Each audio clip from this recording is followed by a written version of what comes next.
দর্শকদের একটু শোনান তো এই কবিতাটা। হাজার বছরের স্বপ্ন মোদের পূরণ হলো আজি, গ্রামবাসীরা সবাই মিলে করছে এমপি রাজি।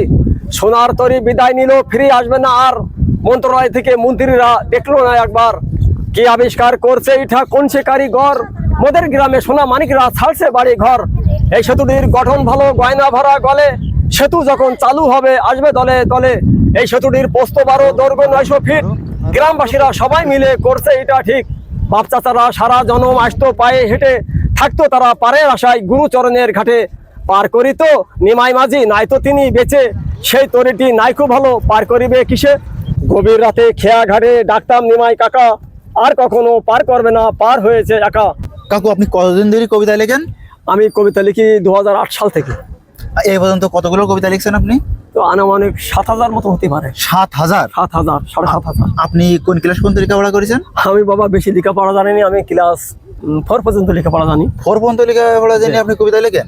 আমার এটা হচ্ছে আল্লাহর দান। তা আপনি কি লিখতে পারেন? হ্যাঁ আমি লিখতে পারি, লিখে এরপরে আমি কম্পিউটারে নিয়ে যাই। 4 পর্যন্ত লেখাপড়া করে সেটা আবার হাতে লেখে এই বয়সে এসেও ভাবা যায়, সত্যি অহনীয়।